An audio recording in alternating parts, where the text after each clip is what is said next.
آپ اس کو کیسے جسٹیفائی کریں گے کہ قرآن نے کہا ہے کہ چور کے ہاتھ کاٹ لیجئے؟ میں نے پچھلے سال دیکھا کہ کیرلا میں ایک عورت نے امامت کی مسجد میں، پیچھے مرد حضرات بھی تھے، ان کے پیچھے عورتیں بھی۔ السلام علیکم ورحمۃ اللہ وبرکاتہ۔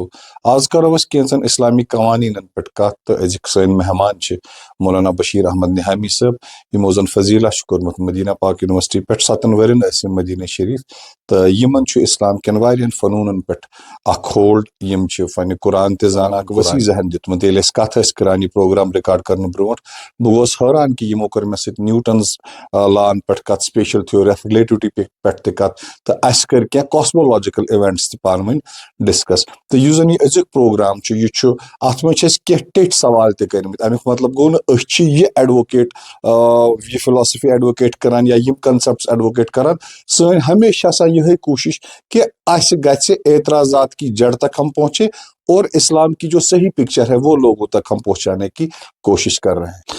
السلام علیکم ورحمۃ اللہ وبرکاتہ۔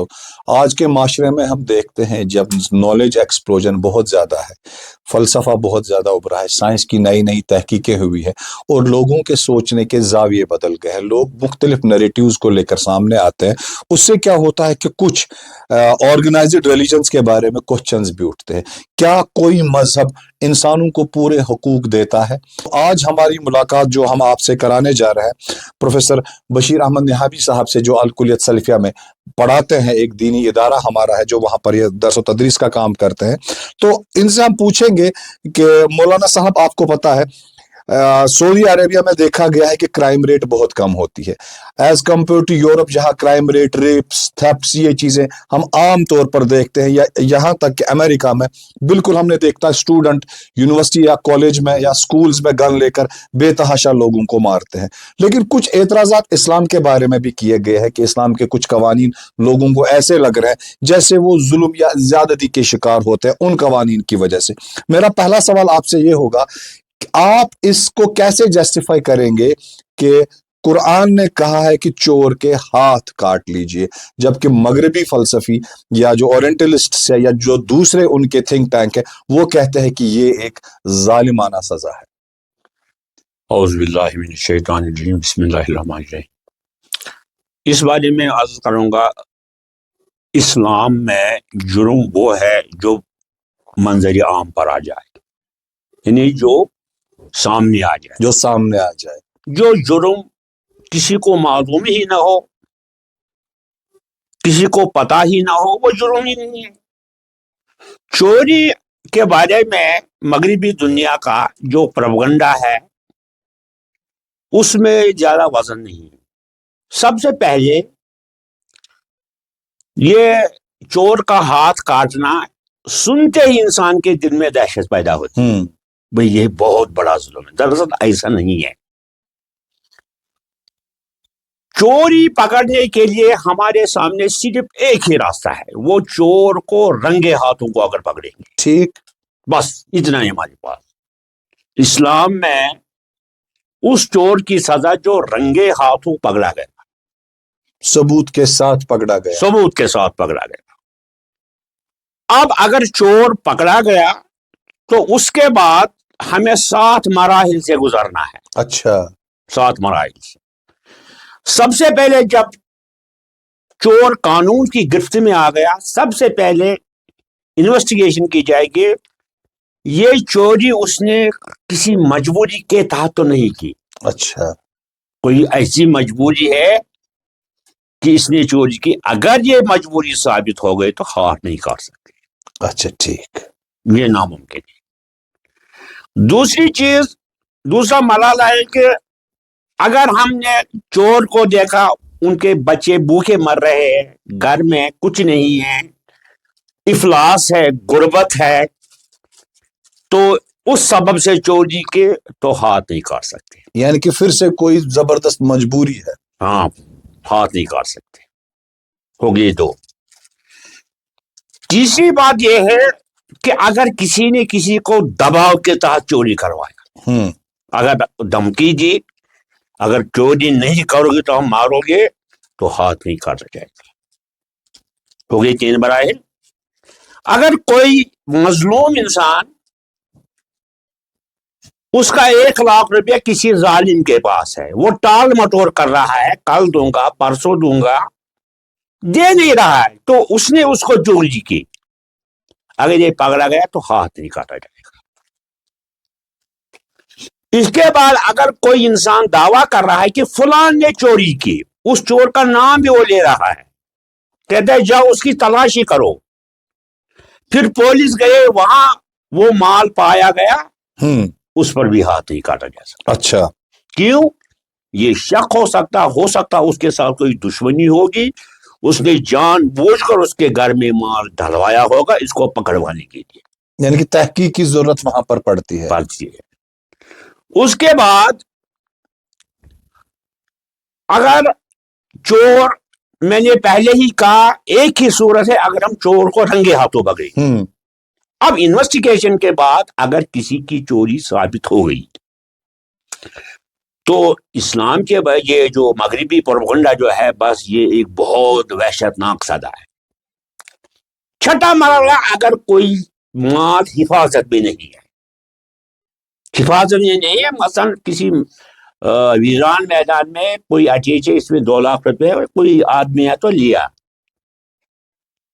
تو اگر یہ پکڑا گیا تو اس کا بھی ہاتھ نہیں کاٹا جائے گا۔ یہ یوں ہی ہاتھ کاٹنا کوئی آسان بات نہیں ہے۔ تو جب ان 7 مراحل کے بعد، انویسٹیگیشن کے بعد ہم کہیں گے کہ ہم ہاتھ کاٹنے تک پہنچ ہی نہیں سکتے، ایک مثال سے جو یہ اللہ تعالیٰ کی طرف سے تنبیہ ہے، مگر عمل میں ایک ہاتھ کاٹنا ممکن ہی نہیں ہے، اس کے لیے اتنے کڑے شرائط رکھے ہیں۔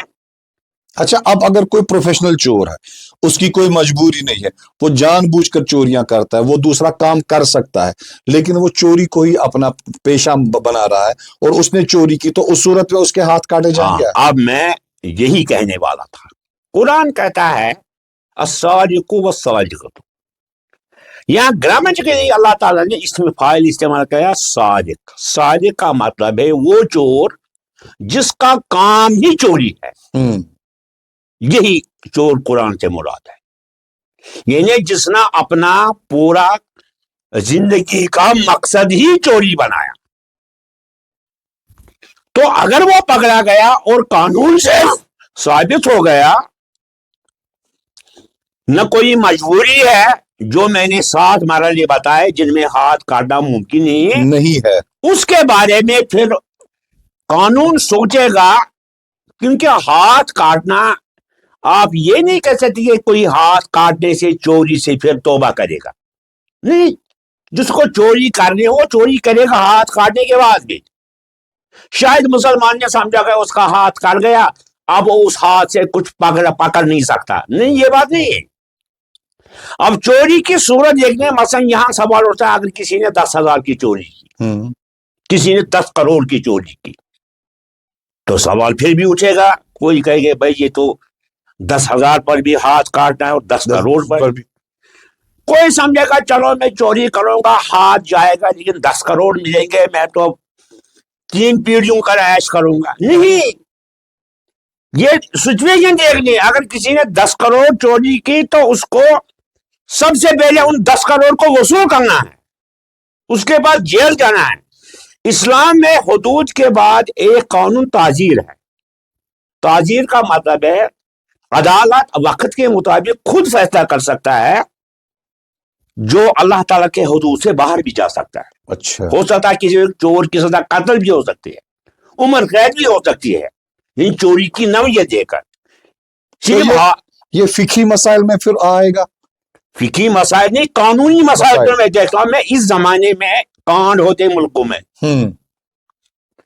اربوں کانڈ ہوتے ہیں، تو کیا اسلام اس کانڈ والے شخص کو ہاتھ کاٹ کر چھوڑ دے گا؟ یہ تو ناانصافی ہے۔ 20 کروڑ 10 کروڑ چوری کی، یہاں انویسٹیگیشن کے بعد سب سے پہلے یہ جو جہاں کانڈ ہوا اس کے ساتھ جتنے بھی تمام افراد متعلق ہوں گے ان تمام کو گرفتار کیا جائے گا اور کانڈ تک پہنچا جائے گا، پھر ہو سکتا ہاتھ کاٹنے سے زیادہ سزا ہو سکتے ہے، عمر قید یا ملک بدر یا اس سے بھی سزائی موت تک۔ اچھا، بہت اچھا، آپ نے اس چیز کو اس کے کافی بعد میں ایک ایلابوریٹ بات اور کیا۔ کہوں گا کہ اب چوری کی نوعیت الگ الگ ہے. میں ایک بات میں کروں گا الگ. ایک چوری ہے جو ہم نے ابھی تو میں آپ کو کہوں گا خلفائے راشدین کے 30 سال میں چوری کا کوئی واقعہ ہی پیش نہیں ہے. کیونکہ چور بھی سمجھدار ہوگا جس کو پتا ہے کہ چوری پر سزا کیا ہے، وہ چور سمجھداری سے کرے گا. یہ اس وقت ہے جب اچانک کوئی رنگے ہاتھوں پکڑا گیا. ہاتھ کاٹنے پر تک محبت پہنچے گی ہی نہیں. نہ خلفائے راشدین کے دور میں یہاں ہوا، نہ آج تک تاریخ اسلام میں الا استثناء کے کسی کا ہاتھ کاٹا گیا. کیونکہ وہاں تک اتنے زبردست 7 کنڈیشن میں نے بتایا نا آپ، تو وہاں تک ان 7 مراحل سے گزر کر ہاتھ کاٹنا ممکن ہی نہیں. اچھا، اب چوری کے نوعیت ہے. ایک چوری یہ بھی ہے کہ کسی نے پاور چوری کی، حک ڈالا، پاور چوری کی، تو کیا اس پر بھی ہاتھ کاٹیں گے؟ نہیں. اسلام اس بارے میں کہتے ہیں فصل والا ذکر ان کنتم لا تعلمون. ہم اس وقت انہی ماہرین سے پوچھیں گے جو اس محکمے کے ساتھ تعلق رکھتے ہوں گے اس چور کی سزا کیا ہے. ہاتھ نہیں کاٹیں گے. مثلا پاور محکمے میں جو ماہرین ہوں گے وہی قانون وضع کریں گے پاور چوری کی سزا کیا ہے. یا کوئی ریل میں بلا ٹکٹ سفر کرتے ہیں تو اس وقت ریل محکم ہی سزا تجویز کرے گی. چوری کی بہت سارے اقسام ہیں، لیکن اللہ تعالیٰ نے محض یہ ایک تنبیہ رکھی ہے ہاتھ کاٹنا، لیکن یہ ہاتھ کاٹنے تک پہنچنا بہت ہی مشکل ہے. بہت اچھا. اور یہ مغربی دنیا نے جو سیاق سباق سے کاٹ کر یوں ہی بدنام کیا اسلام کا، اس کی حقیقت یہ نہیں. شکریہ. پچھلے سال دیکھا کہ کیرلا میں ایک عورت نے امامت کی مسجد میں، پیچھے مرد حضرات بھی تھے، ان کے پیچھے عورتیں بھی تھیں، اور ایک لیڈی نے امامت کے فرائض انجام دیے. تو اسلام میں اس چیز کی اجازت ہے؟ کیا یہ پاسبل ہے؟ ایسا ہو سکتا ہے؟ سب سے پہلے میں کروں گا کہ اس کو مغربی مانتے ہیں، سائنس بھی مانتے ہیں. کچھ کام مردوں کے ہیں، کچھ کام عورتوں کے ہیں. یہ تو مغرب بھی مانتے ہیں. نہیں، مطلب اسلام نے واضح کر دیا ہے کہ کہیں پر ایسی کوئی دلیل ہمارے پاس ہے جہاں پر رسول اللہ صلی اللہ علیہ وسلم یا قرآن کی کوئی آیت ہے کہ نہیں عورت امامت کے فرائض انجام نہیں دے سکتی ہے؟ میں آپ کو یہی کہتا ہوں نا، اسلام ڈسٹریبیوشن کا ورک پہلے کر رہا ہے. کون کیا کام کرے گا؟ اسلام نے مردوں کو امامت کے لیے مکلف کیا. جب مرد موجود ہے، مردوں کے پاس علم ہے، آخر کون سی وجہ ہوگی مرد عالم کو چھوڑ کر ہم عورت کو آگے بڑھائیں گے؟ اس کا کوئی سبب تو ہونا چاہیے. اگر آپ سبب مجھے دیں گے میں جواب دوں گا. اگر کوئی عورت زیادہ علم رکھتی ہو مردوں سے تو اس صورت میں وہ امامت کر سکتی ہے؟ امامت کا مسئلہ ایک ہے اور تبلیغی کا مسئلہ ایک ہے.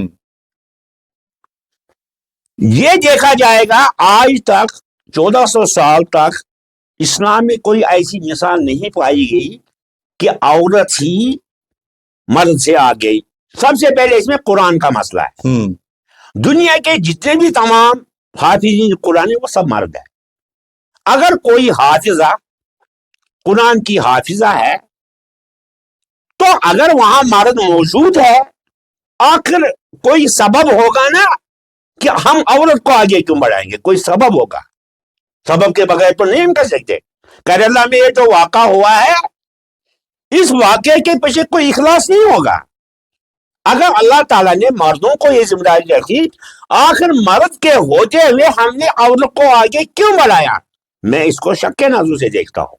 اچھا، کچھ علماء کا یہ بھی تصور ہے کہ عورت کر سکتی ہے، جیسے جاوید احمد غامدی صاحب نے اپنی کلپ میں کچھ وضاحت کی کہ نہیں، اسلام نے عورت کو امامت کرنے سے نہیں روکا اگرچہ مکسڈ ہو، یعنی کہ مسجد میں مرد و زن ایک ساتھ ہو. خیر، یہ موضوع پھر بھی یہاں سوال آتا ہے، وہاں دیکھنا ہے کہ اگر مرد لا کی امامت نہ ہو.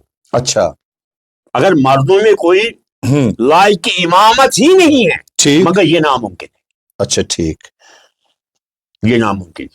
بہت اچھی بات ہے. اسی مرحلے کو آگے بڑھاتے ہوئے دوسرا سوال میں یہ آپ سے کرنا چاہوں گا کہ شہادت کے بارے میں، ٹیسٹمنی کے بارے میں، گواہی کے بارے میں، 2 عورتیں 1 مرد، اس کے پیچھے کیا ریزن ہے، اس کے پیچھے کیا لاجک؟ ہاں، میں آپ کو بتاؤں گا کہ یہ ایک قرآن کا استثنائی مسئلہ ہے. اچھا. جہاں قرآن میں 2 عورتوں کی شہادت، وہاں قرض کا معاملہ ہے. یعنی اگر ہم ایک دوسرے کو قرض دیں گے تو ہم لکھیں گے. تو اللہ تعالیٰ نے وہاں فرمایا کہ تحریر کے بعد آپ گواہوں کو شامل کرو. ٹھیک. پھر کہا یہاں شرط ہے، مطلقاً یعنی کہا عورت کو لاؤ، کہا 2 شاہدوں کو لاؤ. اگر 2 شاہدوں میں سے ممکن ہی نہیں ہے کہ 2 مرد ہو، تو 2 عورت، 1 مرد اور 2 عورتیں. تو اس سے یہ کہاں ثابت ہو گیا کہ مرد عورت کی شہادت احادی؟ کیا قرآن میں اس کے آگے والی آیت میں اس چیز کا کہیں پر اظہار ہے کہ عورتوں کو بھولنے کی عادت ہے، یہ بھول جاتی ہیں؟ میں یہی بات عرض کروں گا. اسی آیت میں اللہ تعالیٰ نے فرمایا کہ اگر عورت اپنی شہادت کو بولے تو دوسری عورت کو یاد دلائے گا. مگر میں سائنٹیفک طور پر یورپین سے عرض کروں گا، وہ اپنا سائنسی ڈھانچہ تجربہ اور مشاہدہ پر رکھتے ہیں. جو چیز تجربے میں آئے، مشاہدہ پر آئے، تو اسی پر سائنس ہے. کیا سائنس نے تجرباتی طور پر، مشاہدی طور پر یہ ثابت کر دیا کہ عورت اور مرد کے تمام جسمانی اعضاء برابر ہے؟ کیا ان کے پاس کوئی سائنسی ثبوت ہے کہ مرد کے دماغ اور عورت کے دماغ میں کوئی فرق نہیں؟ اگر ان کے پاس کوئی ثبوت ہے، شہادت اور جو سائنٹیفک پروف ہو، تو ہم مانیں گے. نہیں، آپ یہ کہنا چاہتے ہیں کہ مرد اور عورت کے دماغ میں کوئی فرق نہیں ہے؟ اگر کوئی فرق نہیں ہے تو پھر 1 عورت 1 مرد ہونا چاہیے اس لاجک کے حساب سے. سوال یہ اٹھتا ہے کہ اگر عورت کی شہادت عادی ہے تو یہ اس کے عقل کے اعتبار سے نہیں ہوگی نا. تو کیا سائنس نے پروف کر دیا تجربے سے کہ عورت کی عقل مرد سے کم ہے؟ نہیں. کوگنیٹو فیسلٹی میں جہاں کوگنیٹو فیکلٹی کی بات کریں گے، ابھی تک ایسا کچھ نہیں. ہاں، ہو سکتا ہے اللہ پاک نے جو یہ کیا ہے، ہم اس کی سچائی سے انکار نہیں کرتے ہیں، لیکن کچھ علماء نے ذکر کیا ہے کہ کچھ سائنسی تجربات سے یہ سمجھ میں آ گیا کہ مرد کے اعتبار سے عورت کی یاد دہانی تھوڑی سی کم ہوتی ہے. تب تو معاملہ ہی ٹھیک ہے، کلیئر ہو گیا. دوسری بات یہ ہے کہ صرف اسی معاملے میں عورت سے باقی تمام معاملات میں 1 عورت کی شہادت چلے گی. اگر کوئی ماں کہے گی کسی بچے کو میں نے آپ کو دودھ پلایا، تو شہادت ایک ہی ہے، وہ دوسری شہادت نہیں ڈھونڈیں گے. ہماری حضرت عائشہ صدیقہ نے اللہ کے رسول سے حدیث سے روایت کی، تو ہم نے کہا کہ آپ دوسری عورت لاؤ. بالکل وہی تو مثال ہے. اگر کوئی عورت کہے گا خاوند سے تو نے مجھے طلاق دیا، ہم نہیں کہیں گے کہ دوسری عورت لاؤ. یہ صرف ایک استثنائی مسئلہ ہے قرآن میں قرض کے بارے میں. وہاں فوراً کہا گیا ہو سکتا عورت کے عقل میں کچھ نقص ہو، اس کو بولنے کی عادت ہے. اگر آپ کہتے ہیں کہ یہ سائنٹیفک طور پروف ہے، تب تو قرآن کی وضاحت. ہماری باتیں ہم یہ نہیں کہہ سکتے کہ جو ہم کہیں گے وہ 100% صحیح ہو. ہم ہمیشہ یہی کوشش کرتے ہیں کہ سچ تک پہنچے. ہم یہ جانیں کہ اللہ پاک نے جو قرآن میں آیت کہی ہے یا جو احکام قرآن کے ہیں، ان کے پیچھے جو لاجک و ریزن ہے اس کو ہم کس طرح جسٹیفائی کر سکتے ہیں. اگرچہ ہمارا ایمان ہے کہ وہ 100% صحیح ہے، اور انشاءاللہ ہے یہ چیز ثابت بھی ہو گئی ہے کہ قرآن جو ہے بہت سے طریقوں سے سچ میں اللہ پاک کی کتاب ہے، لیکن کچھ اعتراضات کے جواب دینا کبھی کبھی لازمی بن جاتا ہے. اسی بات کی ایک اور کڑی ہے کہ کیا قرآن نے ایک خاوند کو یہ حق دیا ہے کہ وہ اپنی بیوی کو مار سکے؟ اگر دیا ہے تو کن شرائط؟ ہاں، یہ تو اجمالی طور پر ہم نے سمجھ لیا، بس ایک پروپیگنڈا کیا. اچھا. آپ ایسے گھروں کو بھی دیکھیں گے، آپ نے سنا ہوگا جہاں عورت نے ہی مرد کو مارا. بالکل، بہت سے کیس آپ نے سنے ہوں. ہاں، قتل کیا، مارا. یہ اس گھر کی سچویشن ہے. جو شریف بیوی ہوگی جو باحیا ہوگی، اسلامی آداب کے پابند ہوں گے، مرد کو کبھی اس کے مارنے تک نوبت ہی نہیں پہنچے گی. میں آپ کو یہ یقین سے کہتا ہوں. کیا آپ سے متفق ہے؟ اگر عورت اسلامی طور اسلامی شریعت کے پابند ہے تو اس گھر میں مرد کو ہاتھ اٹھانے کی نوبت ہی نہیں آئے گی. اچھا، اب اگر کبھی ہاتھ اٹھانے کی نوبت آئی تو کس طرح وہ ہاتھ اٹھا سکتا ہے؟ جب میں نے کہا نوبت آئے گی ہی نہیں، اگر نوبت آئے گی تو اس میں بیوی کا ہی کچھ نہ کچھ نقص ہوگا. نہیں، ہم اکثر دیکھتے ہیں کہ کچھ گھروں میں ہو سکتا ہے کوئی مرد شراب کے نشے میں گھر میں آتا ہو، بیوی کو مارتا ہو، یا ایسے بھی لوگ ہیں، یہ ضروری نہیں کہ بیوی کی ہی غلطی ہو سکتا ہے بائی نیچر کوئی مرد اتنا برا ہو، اپنی بیوی کا اس کا پالن پوشن ٹھیک سے نہیں کرتا ہو، آپ بچوں سے جھگڑا کرتا ہو اور گھر میں آئے اس کا ٹیمپر ہمیشہ لوز ہوتا ہو، تو وہ اگر مارتا ہو.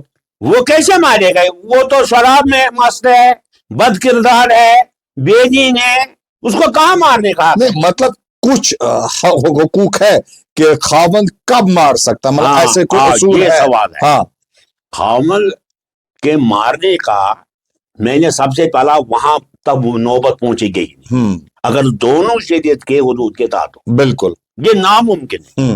ہاں، اسلام نے کہا کہ اگر معاملہ اتنا نازک ہوا کہ بیوی کے لیے ثابت ہو گیا کہ اس نے جان بوجھ کر کوئی ایسا کام کیا جس کے لیے تعجیباً ہم کچھ کارروائی کر سکتے ہیں، تو یہ کوئی ظلم نہیں. آپ جیسے آپ تعلیم کے شعبے سے تعلق رکھتے ہیں، اگر آپ کی کوئی طالبہ کوئی غلطی کرے آپ اس کو مار رہے، کیا میں آپ کو کہ آپ یہ غلط کر رہے ہیں؟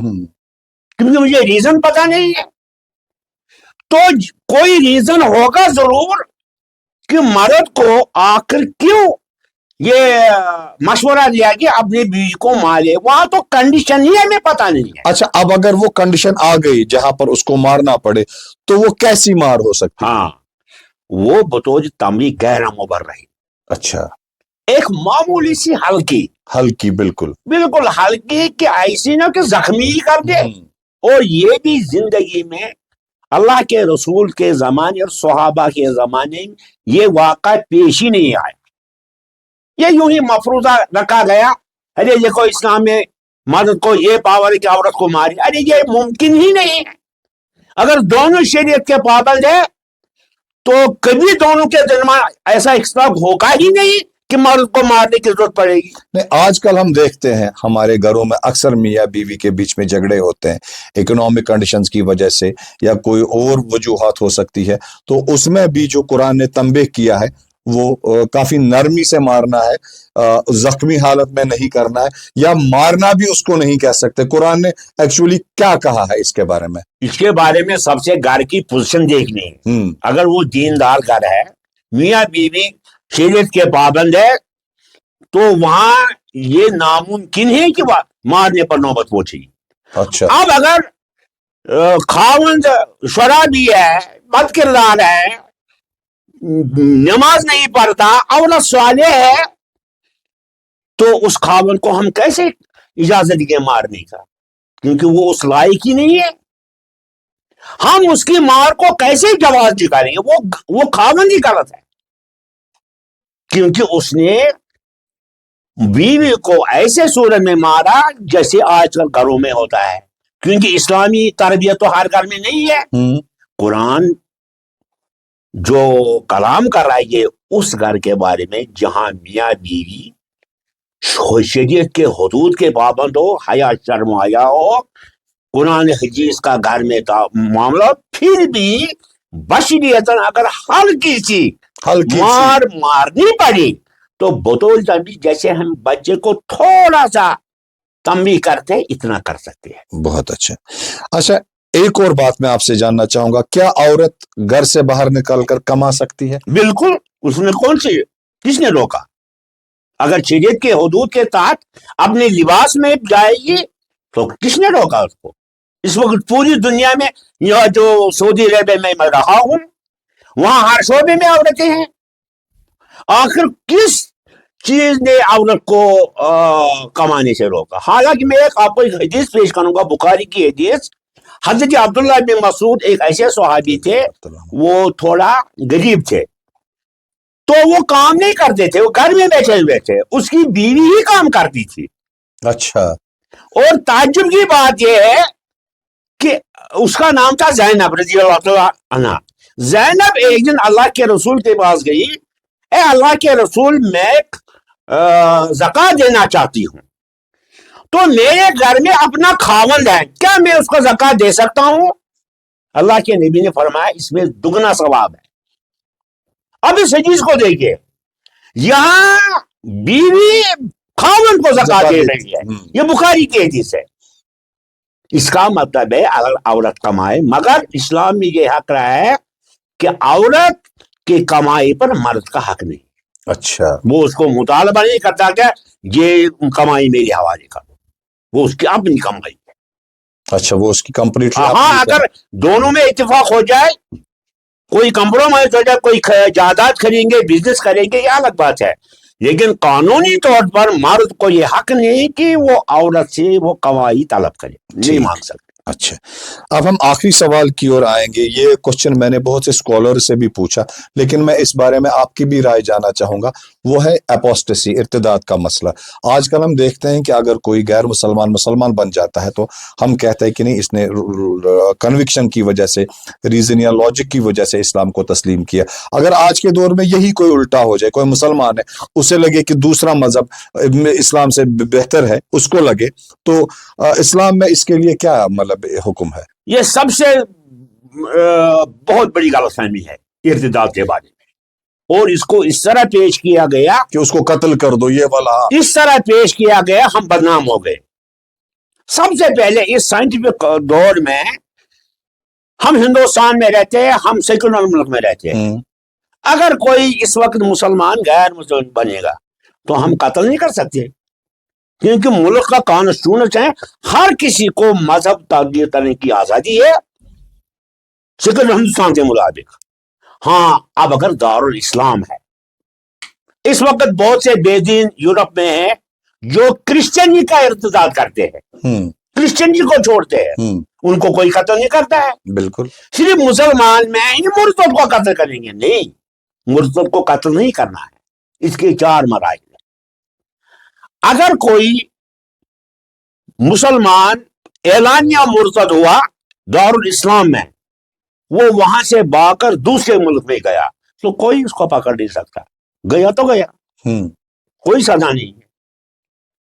اگر وہ کسی دوسرے ملک میں چلا گیا، یہ ایک ہے، تو اسلام کے حق میں اس کے حق میں اسلام کچھ نہیں کر سکتا. ہو گیا ایک. دوسرا، اگر کوئی مرتد ہو گیا، اگر وہ اعلان نہیں کرے گا، خاموشی سے مرتد بنا رہا، اس کے ساتھ کون چلے گا؟ وہ تو پتہ ہی نہیں چلے گا. اب یہ تو غلط فہمی ہو رہی اسلام میں، ارے مرتد قتل. اگر کوئی مرتد ہو گئے دارالاسلام میں، اندر مرتد ہے، اسلام چھوڑ دیا، اس کے ساتھ کوئی چھیڑ، بلکہ اسلام کے قانون، اسلام کے تمام حقوق میں وہ بھی شامل ہے اگرچہ وہ مرتد ہے. جو ظاہری قوانین اسلامی ہے اس میں وہ برابر کا شامل ہے. ہو گیا 2 مطلب ہے. تیسرا مرحلہ ہے، اگر کوئی ارتداد کرے گا تو وہ سبب بھی بتائے گا کہ میں کیوں مرتد ہوا. اگر اسلامی دنیا میں کوئی مرتد ہوا ہے، اس نے اعلان کیا، اگر اس نے معقول وجہ کی تو اسلام کو اس کے سامنے معقول وجہ بتانی ہوگی، اس کو کنونس کرنا ہے. ایک بینچ بیٹھے گا، اس پر اس کے غلط فہمی کو دور کرنا ہے، آخر آپ کے ارتداد کا سبب کیا ہے.